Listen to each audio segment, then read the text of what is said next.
All right, we're going to talk about deer-resistant plants today with regards to black-tailed deer in the Pacific Northwest.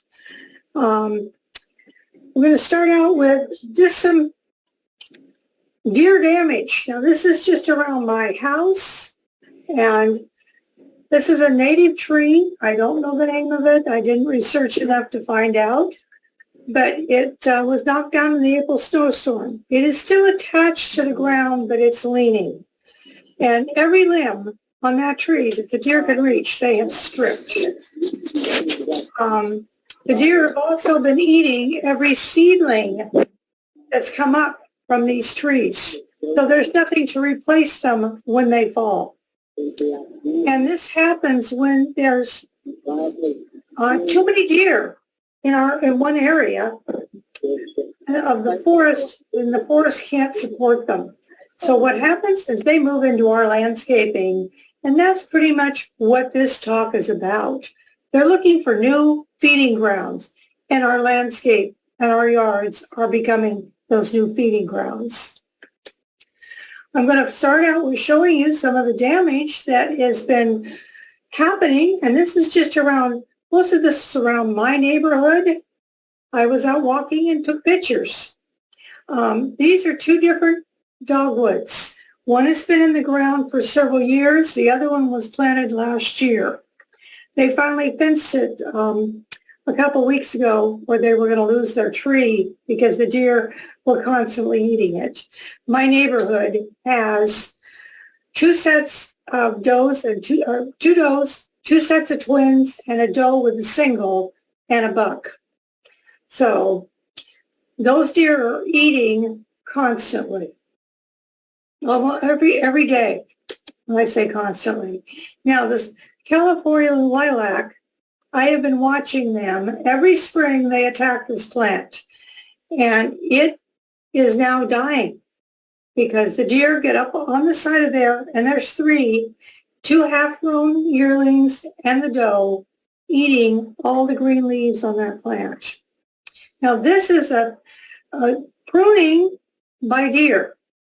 This arborvitae hedge is absolutely perfectly lined up for, I'd say, almost a block, where the deer have literally just chewed it off.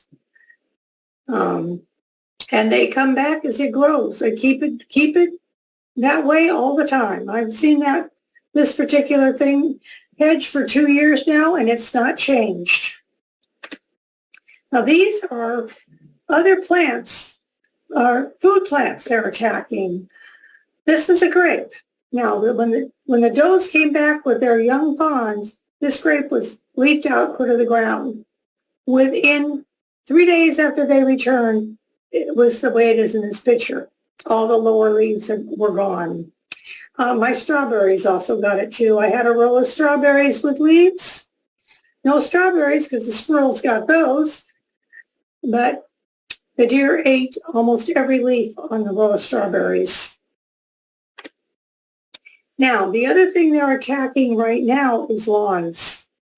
My lawn, this is last year. Right now, most of my lawn is the gray, the whitish color in the first picture, because they are literally ripping my yard out. A lot of the people in our neighborhood have quit watering their grass to prevent this damage.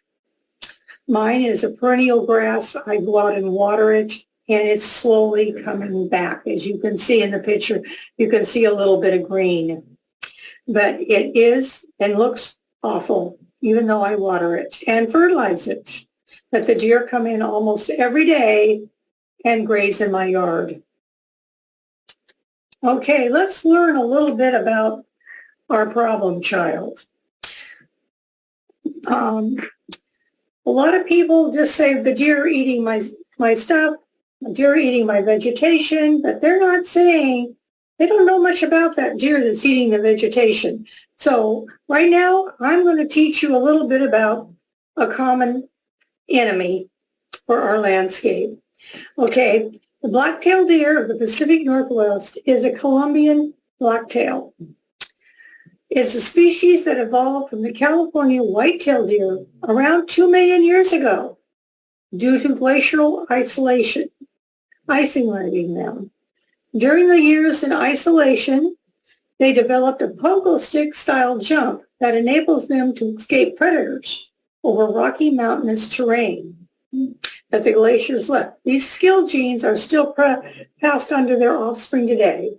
I watch the young fawns in my backyard, which is slow, pogo sticking around. They're cute to watch. They're related to the mule deer, as the mule deer is a cross between a whitetail and a blacktail that occurred about 10,000 years ago. Now, individual traits for this deer, and most deer have these. The bucks are always larger than the doe. And when they're small, even if you have a set of twins, if one is a buck, that young twin buck will go out and feed. When the doe and the smaller, younger doe stay in, the young buck will be out feeding because he needs more food. Deer have no upper incisors, so they press their lower incisors against a hard, rough pad at the roof of their mouth, and they rip vegetation out. Hence why my lawn looks so bad, is they're ripping up the roots. So I have to water constantly to try to save my lawn. Deer depend on their sense of smell for many things: finding food, unseen predators, marking territories through scent glands between their hooves, and which enables them to locate one another. And deer sense of smell, an example, deer can smell freshly plowed soil a quarter of a mile away. So if you dig up your flower bed, a deer that's a quarter of a mile away can smell it. The does are territorial, and when they're with their fawns, and I really do have what I refer to as my front yard twins and my backyard twins. The does never let those two sets of twins together. They always keep them apart. They have a good hearing, and they can move their ears individually. And even in deep sleep, they monitor sounds for danger. And a doe, if you watch, when she's looking for that young buck that has gone out to feed himself, she'll walk down, she's following his scent trail, and she's also listening for him. So you'll see her ears moving, trying to locate her lost fawn. Okay, deer see and detect movement from a good distance. But deer only see a few colors: violet, blue, green, and yellow. Orange and black look gray to them, and it's one of the reasons hunters wear orange. Everybody else can see the orange, but the deer can't. They see it as a shade of gray. And when they're standing still, they blend into the landscape, and the deer don't even see the hunter until it moves. Deer are rudiments. I don't think I'm saying that quite right. And have 4 stomachs. Their first one is a rumen, which has to be full before they will retire and chew their cud. Depending on size, a deer can eat 8 to 18 pounds of plant material per feeding. That can be up to close to 2 gallons of plant material. Hence why the damage in your yards is so extensive. Deer eat plant material during the spring, summer, and fall. In the winter, they move into older growth forest and live on lichens and mosses. More on food that deer eat, so you get an understanding of why you have them in spring, and summer, early fall, and then they disappear. In spring, early summer, deer eat sprouting and young tender plants. They eat a lot of maple leaves. Is a big food source for them, the big leaf maple in the early spring. And summer caresses. Many of the plants' chemistries change as growth matures, affecting the scent, taste, and nutritional value as well as the toxicity of the plants. So the big leaf maple, they eat in the spring, but as soon as the leaves get a certain size, they won't touch them. They leave them alone. It's one of the reasons why their eating patterns change with the seasons. Fawns learn to eat by nibbling on what their mother is eating, even when they are nursing. This implants a lasting memories of appearance, taste, and after effects that helps them make choices as they get older. So if they are in our gardens, they learn to eat our garden plants along with the native plants that are available following their mother. And what's happening now is that these deer are beginning to learn how to eat our landscape. And they're beginning to lose the knowledge of eating native plants. And the fawns are gradually over each generation losing more and more knowledge of the native plants they should be eating, which is healthier for them than some of our landscape plants. Okay, so while I was developing this plant list, because I came up here, I studied for a year and a half before I moved up here. I read every deer book I could get my hands on from Clackamas County Library and Multnomah County Library. And then I came up with a list of plants. I planted plants, and lo and behold, many of them that were supposed to be deer resistant, the deer ate. So I started rethinking what I was planting. So I noticed that there were certain plants they left alone. They didn't bother the lavender. They didn't bother a sage. They didn't bother the Absonia. So there were certain plants out in my garden that they were leaving alone. So I got to thinking, what's different about these plants? So I started checking because I planted Sweet William. They ate that for 2.5 years. Finally, the last year, they left it alone because it's a carnation in the carnation family, and it makes them sick to their stomach. Okay. It took 3 years to train them not to eat it. But all annuals, except alyssum and calendulas, they ate immediately. Didn't matter what it was. Zinnias, marigolds, poppies, whatever. They ate them. All the young plants, they mowed them down. So I was working on that, and the first year, that was what happened. Most of my plants got eaten, but they were supposed to be deer resistant. So I decided it was time to develop a new list. The subject just to black-tailed deer. I don't know if this will work completely on white-tailed deer, but it might. I will use the deer's sense of smell. If you mess with their sense of smell, deer have trouble locating food and cannot smell predators as easily. Nor can they track their fawns if the does get into it as easily as normal. So, and then the deer's sense of taste. They don't like many plants with milky sap. So the euphorbias, the Absonias one has a bitter sap, the other one has a toxic white sap. They won't touch those plants. But they like a lot of sedums. They've got a milkier sap, but most sedums are on their list, and they wait until they bloom. And then a deer's stomach. Deer will learn over time to avoid plants that make them sick to their stomachs. So that's another aspect I looked at. So when I started making my list up, I started using all this criteria to develop my plant lists. So now we're going to start with the plant list. I've got the trees. I don't grow many trees. I don't have only a third of an acre, and most of it is almost straight downhill. But I do have trees in the neighborhood. So I look around to see what they eat and what they don't eat. Now, I have birch trees all around the neighborhood. They don't touch them. They don't even clean off the lower limbs. Cypress. I have an oaky cypress in my yard. The deer walk by it all the time. They never touch it. Now, firs is a different story.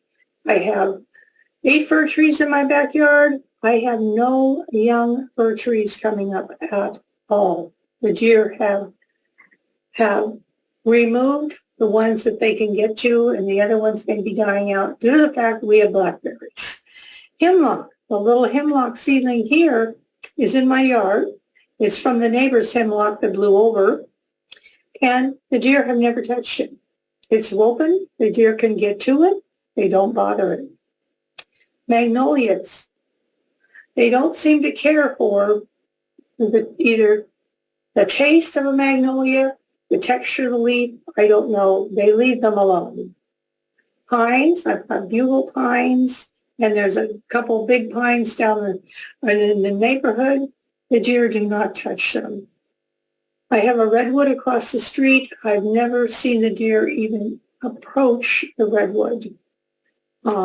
So I'm assuming, looking at the way it's growing, the deer never bothered it. It grew like the hemlock seedling here without any problems. And spruces. We have multiple smaller spruces around the neighborhood. I have one sitting on my front porch in a container. The deer have never tried to eat it. So those are the trees. I'm quite sure I will get more trees over time, but I've been more interested in shrubs and perennials and bulbs and tubers than trees right now. But that list will grow over time. Now, shrubs. There are really a lot of shrubs out there that you can use that deer just plain will not bother. And if you will notice as you go through that there are some shrubs that you see in gardens that are not there. Hydrangeas, of course, they love hydrangeas. They strip mine off and on all the time if they can get into them. But I have them pretty sheltered. But Lobelia, it's a wonderful, wonderful shrub. It's a bee and butterfly and hummingbird magnet. It blooms all summer. I'm of the opinion every yard should have one, but that's me. Bayberries of all kinds, they will not touch. Butterfly bushes, all varieties, will not touch. Boxwoods, all varieties. I have a different variety. It's not an English boxwood. In my yard, they never touch it. Flowering quince. The neighbor has 3 huge bushes of flowering quince. The deer do not bother it. Leave it completely alone. I have 2 forsythia bushes. The deer don't touch either of them. Lilacs. There are lilacs all over the neighborhood. The deer don't like them. Mugo pines, another one that deer will not, they'll walk by them, never touch them. And they don't eat the tips of them either.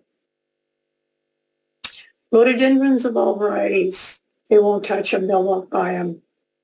Strawberry tree dwarf, I don't have any in my yard, but we have some down at the bottom of the hill. The deer have never bothered them. Sweet box, I have Saratoga in my yard. The deer sleep behind it, but they don't eat it. Viburnums, I have a couple of viburnums down the street. The deer have left them completely alone. Now, azaleas, on the other hand, are a different story. That's why they're not on the list. In the spring, deer will eat the blooms and the young leaves off of azaleas. And what happens in the fall, I didn't take a picture of it, is you get brown spots all over your hedge of azaleas where the deer are eating it. Okay, on to perennials. Now, as you can see, this is my garden. Most of it, my containers are in pots. I move them around all the time because I'm getting ready to plant some of them in ground. But they're being tested. Every one of the plants that is out there has been out there for at least 2 years to make sure the deer will not eat them. So when I put them in ground, I will not have a deer come in and graze down all my flowers. So we have agastaces. They are hummingbird flowers. I have a huge one at my house. that's almost 5 feet tall. The hummingbirds go to the feeder and then go to the agastaces, and they go over every flower every day. Absonia is a blue flower. I have 2 varieties. The deer eat either of them. I have a sun, and I have Absonia for sun, and I have Absonia for part sun, part shade. And both of them have beautiful blue flowers. My daisies, all varieties. I grow 4 varieties. This one here happens to be a Victorian daisy that I got from an 1880 Victorian home on Mount Tabor in Oregon. And the daisy was planted in 1880. The daisy gets 6 feet tall in the ground and blooms much later than our normal Shastas. Euphorbias are milky sapped and toxic. Remember to use gloves when you prune them. Foxgloves, they will avoid. They don't want to walk against them or brush them because of the scent of the foxglove. Lavenders of all kinds, they will avoid. Ornamental grasses, for some reason, even though they eat our lawn grass, they don't seem to like ornamental grasses. So I haven't had any problem with them or seeing any of them eat any ornamental grasses in the area. Poppies, of course, are poisonous, and other than the annual ones they ate when I planted them, the perennial poppies they leave alone.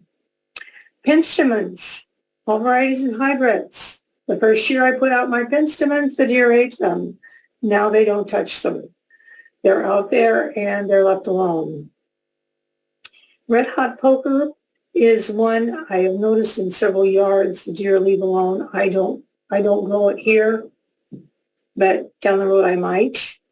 I have sages, several varieties, and the deer have not touched one of them. They're not licorice. Some of them are anise scented.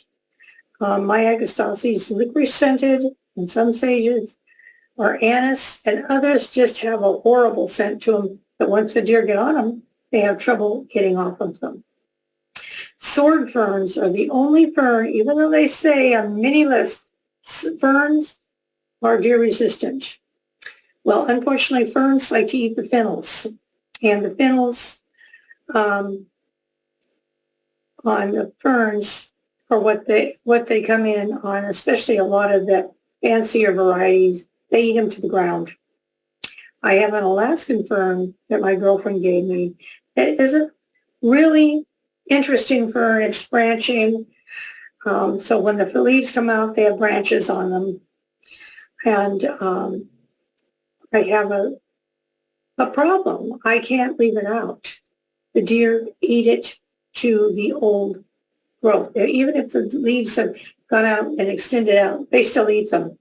So I've had to put it back on my lower deck where it's safe. And then I'm discovering there's a lot of herbs and a few perennials. Perennial and annual herbs the deer avoid. Many of them have oils in their leaves or a scent that rubs off onto their noses and they can't smell. So that's what I've got for perennials. That list is still growing. I miss dahlias. I'm sorry. Dahlias, of course, deer do not like.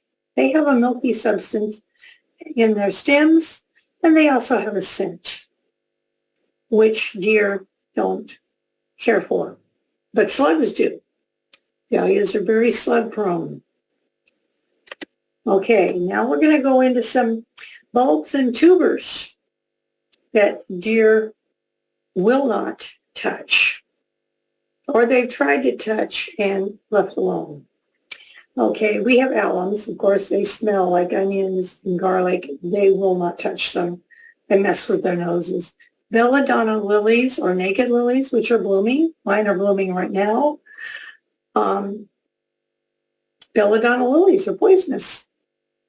Not only the leaves, the flowers, and the bulbs are poisonous.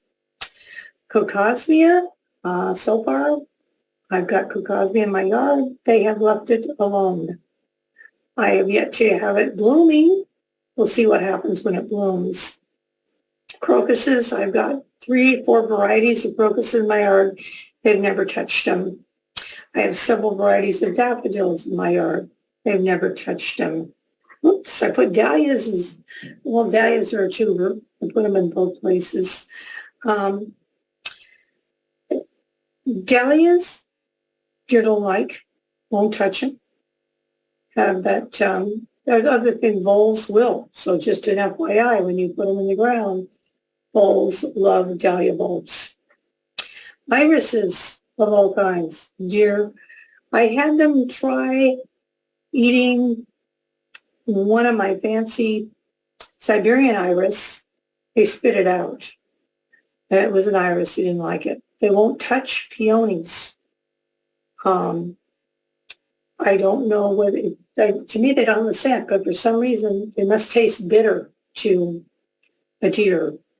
And then the pineapple lilies, which are in the picture, one buck tried those once, ate the tip of the flower and ate a tip of the leaf, and they have not been touched since. And so they grow out in the flower beds. Now, this is where I'm still working. I haven't found many annuals yet that the deer will not eat. And then I have a problem with some of them being perennial in my yard. I have a alyssum. Well, you have an annual alyssum, but my annual alyssum is now a perennial. And then I have Nicotiana, which is flowering tobacco. It's poisonous. The deer won't eat. Well, the first time around, they'll rub their noses against it and they won't touch it again. I also didn't include calendulas because in my yard, calendulas are a perennial and they bloom all year round. So you might want to think about that as something to put in a container that you might like to keep around with flowers in the winter. Ground covers, au jute, all varieties. Growell, deer ignore it, will not pay any attention to it.